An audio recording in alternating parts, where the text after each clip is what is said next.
Conversa de classe com Maíra Tangerino. Mentes únicas em conversas plurais.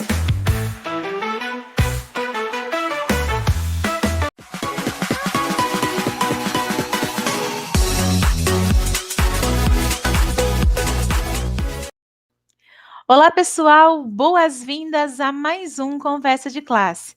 Que alegria estarmos juntos e juntas aqui para mais um episódio.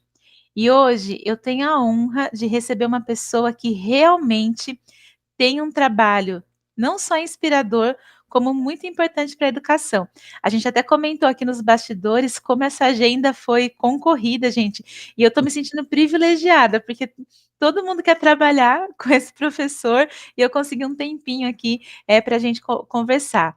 Ele é professor especialista em educação especial inclusiva, atua na SEDUC Ceará e na APAE Maranguape, onde é um dos pilares aí no que concerne ao projeto de tecnologia assistida. Também é professor de Libras e um defensor incansável da equidade e da inclusão. Estamos aqui com o professor Igor Pinheiro e eu já combinei com ele que eu vou começando mandando ali a primeira pergunta. Professor Igor, nós sabemos que muitas escolas ainda estão no começo da jornada da inclusão. Eu gostaria de saber como que você vê o papel da tecnologia assistida neste contexto. Ela é uma ferramenta, ela é um complemento, ou ela é a chave que destrava aí o potencial de aprendizado para muitos estudantes que são negligenciados pelo modelo tradicional? Professor Igor Pinheiro, com muita honra, com muita alegria, seja bem-vindo ao Conversa de Classe. Bom, pessoal, bom dia. Para quem nos assiste, boa tarde. Para quem está assistindo aí a qualquer momento, e boa noite. Como a professora Mari falou, realmente foi corrido bastante essas 2 últimas semanas, porque aqui a nível de município, a nível de estado, a gente estava na Semana Nacional da Pessoa com Deficiência Intelectual e Múltipla, que ela é presidida e ela foi criada pelas APAES a nível de Brasil, juntamente com a Semana Municipal da Pessoa com Deficiência aqui no município de Maranguape. Maranguape é a terra do nosso saudoso Chico Anísio, certo? Então, assim, essa pergunta, Mário, é de grande importância, porque a tecnologia assistida, ela é uma chave que abre portas, e, historicamente, ela pode tanto abrir quanto fechar. E eu tiro muito, por exemplo, uma criança surda que tem um acesso ao material em Libras, alunos com deficiência visual, ele ter os leitores nas telas, e o mais importante, aquele deficiente com deficiência intelectual, que ele busca o apoio entre softwares e apoios para que a gente possa ter a parte cognitiva dentro da função da tecnologia assistida. Então, assim, falar de tecnologia assistida é de grande e de suma importância, porque ela vem palpando e graduando a cada dia um desenvolvimento para qualquer deficiência que seja. Eu vou dar um exemplo, eu acompanho um assistido lá na PAI, que ele tem autismo nível 1 de suporte, e é de grande importância quando a gente chega na sala, Mari, e ele liga todos os computadores, já é uma rotina dele, já liga todos os computadores, e é incrível que a parte cognitiva, leitura, escrita, tudo dele é muito perfeito. E como o autismo, ele é o quê? Ele é um pouco acanhado, ele não se socializa muito, mas na última avaliação que a gente fez dele, ele teve uma evolução muito grande. Hoje está na companhia de teatro, na instituição, já está se socializando mais com os colegas, já está fazendo a parte de educação física, com uma coisa que inicialmente ele não fazia. Então, assim, não é só a tecnologia assistida a tecnologia assistida, ela tem vários caminhos para que ela possa ter essa prática pedagógica. Ela não substitui a prática pedagógica, mas ela fortalece essa prática para o desenvolvimento das pessoas com deficiência. E professor, eu queria até fazer um destaque, né, primeiro, né, a relevância da sua fala, porque o nosso público aqui é de docentes, mas também tem muitos graduandos que ainda vão ocupar esses lugares, então como é importante ter alguém, né, que entende desse assunto e que principalmente tem essa sua características de compartilhar, né? Você atua muito fortemente no LinkedIn, na comunidade também dos EduLinkers, né? Uma comunidade muito Isso. preciosa, e eu acompanho, né? Como você traz, né, essa vivência da prática, mas também em discussões como essa, né? Que são discussões que ajudam a gente a ter uma visão mais precisa, né? De como que é esse trabalho. Na sua bio também, você conta um pouquinho do projeto de tecnologia assistida da APAE, né? E também você traz essa característica de ser professor de Libras. O que eu quero te perguntar para além da tecnologia, como que a formação de professores, né? Você também é um formador que forma aí professores e professoras, pode mudar a mentalidade e também atuar nas práticas pedagógicas para que a inclusão seja de fato efetiva e não só uma demanda burocrática. Pronto. Você já praticamente disse a resposta, né? Porque, assim, eu acredito muito, porque, assim, a minha vivência dentro da docência, ela começou muito diferenciada, é o que eu digo. A minha esposa, ela sempre falou assim, ó, Igor, faz pedagogia, e eu, não, vou fazer direito, porque minha primeira graduação, eu sou formado em direito, sendo que o direito, ele não me conquistou. E como qualquer outro docente ainda na época, a gente precisava dessas atividades complementares. E surgiu a Libras para mim como uma atividade complementar para o bacharelado dentro do direito. E eu fiz. E a partir do momento quando eu comecei a fazer, eu senti uma paixão tão grande que a gente não consegue descrever por palavras. Então, assim, para a comunidade surda, meu sinal é esse, ó. Então, essa é a minha característica na comunidade surda. Então, assim, o professor da época, hoje, ele é meu padrinho de crisma, quando mais velho, e, assim, ele me conquistou de uma forma que hoje eu dou, graças a Deus, ter tido essa transição de carreira, que é da área do direito, uma coisa que a parte de lei, para mim, ela não se suprimiu, mas ela agregou às outras formações. E eu acredito que, principalmente para a formação docente, o que a gente faz não é para a gente, principalmente na área da inclusão. O que a gente faz é para o outro, certo?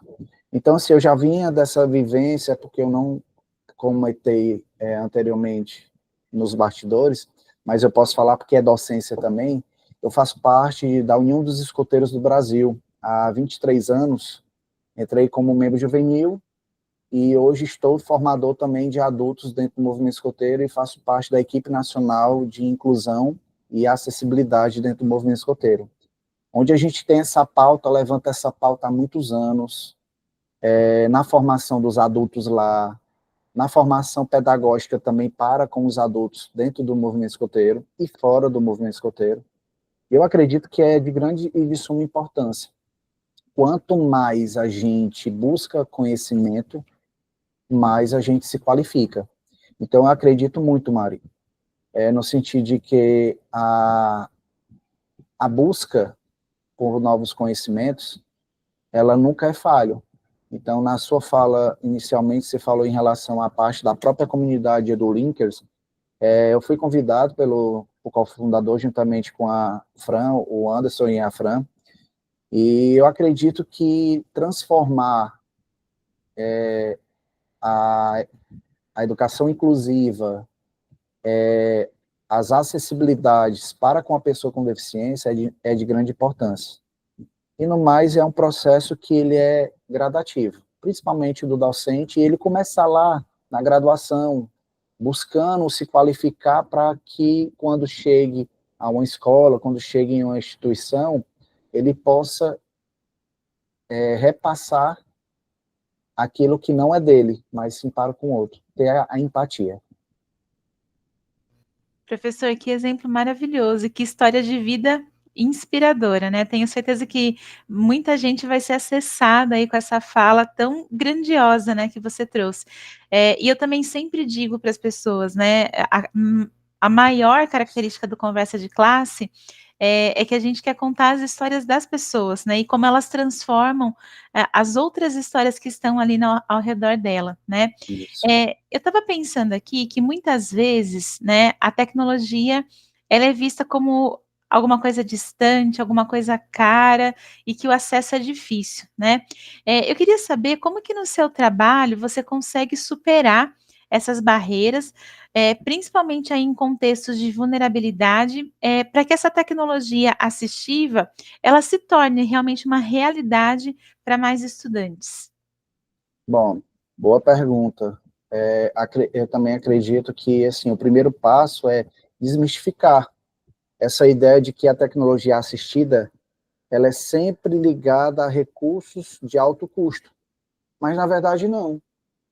A gente pode fazer atividades de tecnologia que seja desplugada, como eu tenho um apreço muito grande, eu vou citar aqui, eu mando um forte abraço ao professor Júlio Passos, é um professor de grande relevância aí para mim, e uma inspiração por ser essa pessoa que ele é, e eu aprendo muito diariamente com ele, e entre outros professores, cito ele, porque ele, a cada dia, a cada postagem que ele coloca lá no LinkedIn, faz parte da nossa comunidade também, mostra, de fato, essa realidade do conceito da tecnologia, da IA, de como a gente pode abordar os dois, ou não abordar os dois, e, em especial, a questão, como, por exemplo, até mesmo na APAE, né? Como a gente tem uma estrutura, a gente tem uma sala de um laboratório de tecnologia assistida, a gente tem uma mesa pedagógica, a gente tem computadores, e a gente está no processo agora de buscar parceiros para fazer estágios lá. E o mais importante, que isso já vem há 23 anos comigo. Se você quer compreender e ser um professor, um educador de excelência, comece no mais simples, seja voluntário.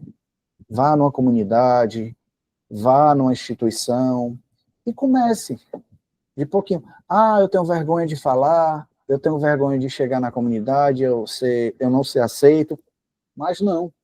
Sempre é o primeiro passo. E o que você vai fazer, mais uma vez, não é para você, é para o outro. Então, em Libras, o sinal de empatia é isso aqui, ó. É aqui, ó, empatia. Então, assim, a gente tem que ter empatia. Eu digo muitos meus alunos, Mari, que no curso de Libras, né, que a gente tem que praticar e a gente tem que errar em sala de aula. E na sala de aula a gente corrige as imperfeições da sinalização, mas que o mais importante é lá fora, é quando um aluno meu encontra um surdo, quando dá um bom dia, uma boa tarde, uma boa noite, quando está no mercantil, ele vê e demonstra essa tecnologia desplugada, porque ele chega lá no mercantil ou no supermercado que seja, e geralmente aqui no Ceará tem muitos surdos que trabalham em grandes redes de atacadão. Então, assim, eles trabalham, mas assim, a gente fica muito feliz porque o simples sorriso, ou de uma criança, ou de um deficiente, ou de um surdo, é de grande importância para isso. E por isso que eu acredito muito que essa vulnerabilidade da tecnologia desplugada, de baixo custo, a gente pode começar com o nosso próprio celular em casa. É de baixo custo.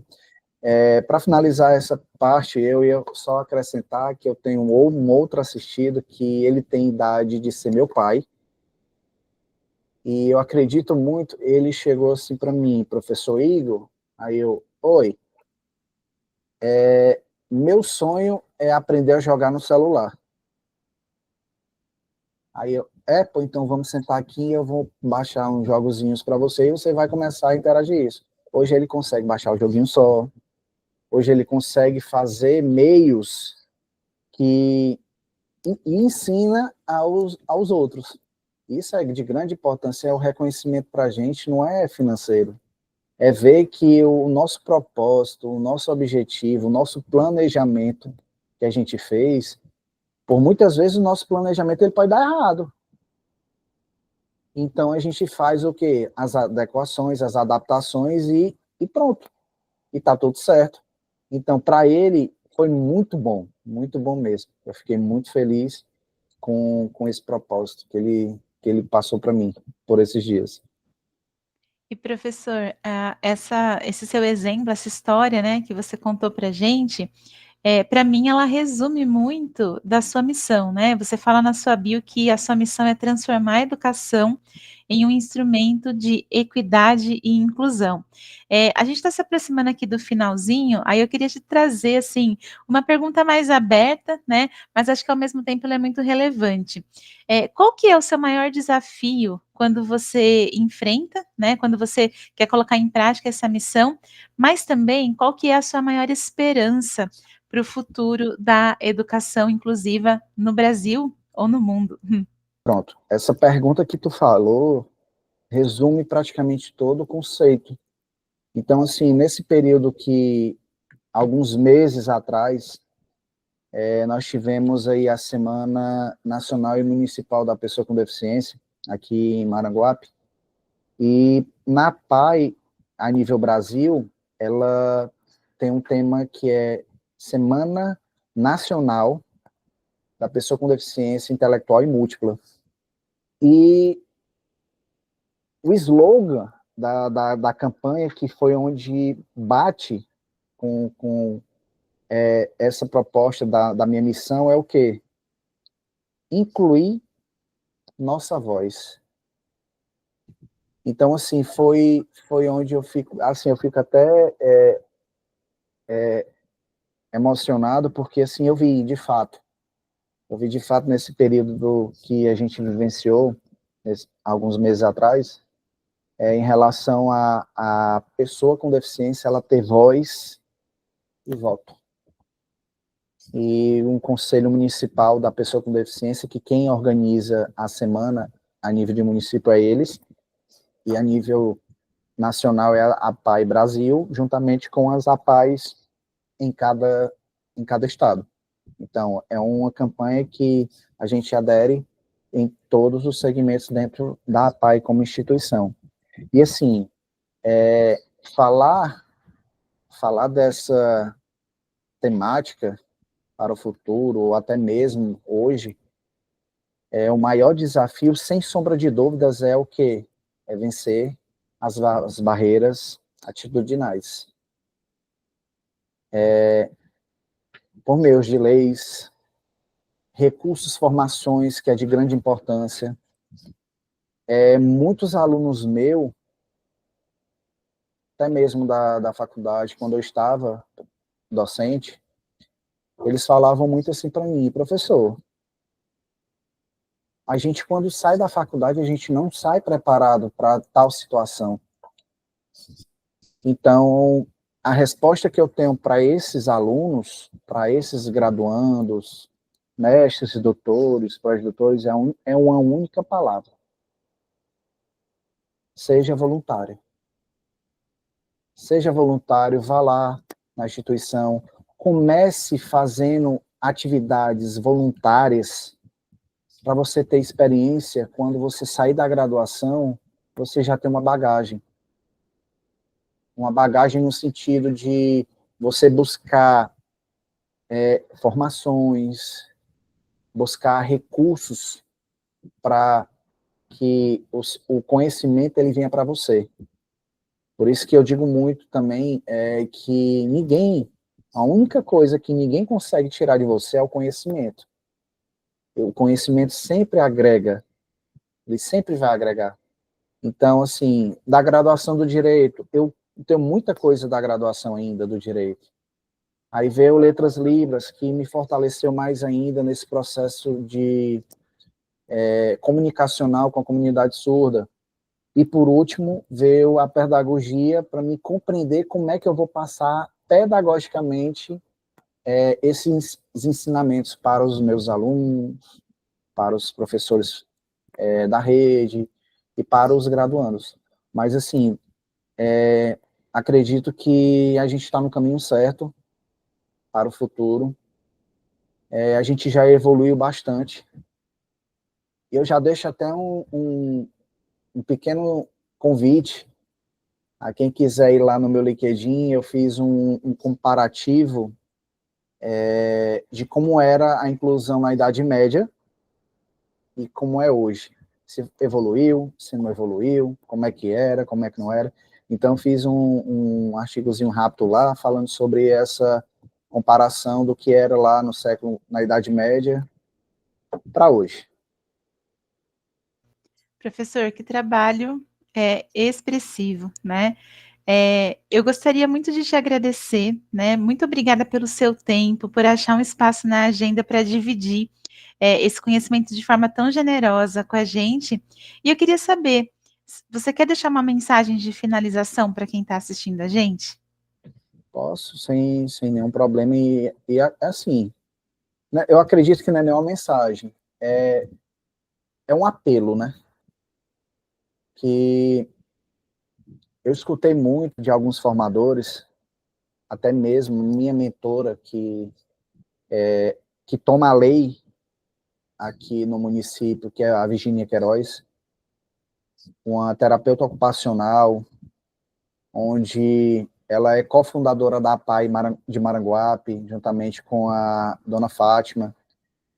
São exemplos de vida que, nesse período que a gente vivenciou alguns meses atrás da Semana Nacional e Municipal da Pessoa com Deficiência, e a gente sempre escuta nas formações que a gente tem lá na instituição, ela dizer uma coisa que a frase, ao ser passada, ela pode ser até grosseira, mas para quem recebe, né? Mas, de fato, a pessoa ela falava assim, chega para as famílias das pessoas com deficiência e tudo, e ela falou simplesmente assim, uma mãezinha conversando com ela e tudo, ela tentando fazer um trabalho com a criança e tudo na época, e ela chegou para a mãezinha e falou assim, ó, não seja uma bengala para o seu filho, deixe seu filho voar. E assim, eu acredito muito com essa frase que ela falou, que muitas famílias ainda têm aquele medo de buscar as instituições, de ter aquela super proteção do filho, meu filho é deficiente, o meu filho é isso, o meu filho é aquilo. Mas você buscando instituições que ele trabalhe esse potencial com o seu filho, que trabalhem o dinamismo diário, é de grande importância. Não tem preço.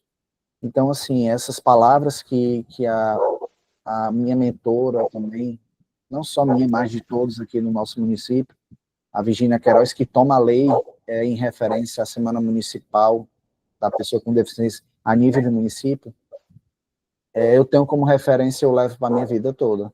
Não só não seja bengala para o seu filho, mas não seja uma bengala para pessoas que você não valorize, não seja bengala para pessoas que elas não lhe valorizam, e entre outras coisas, mas tiro como exemplo para que a gente não seja uma bengala para com o nosso filho.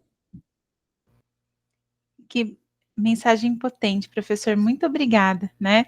E com essa mensagem, gente, a gente finaliza e a gente se vê no próximo Conversa de Classe. Até mais. Tchau, tchau, pessoal.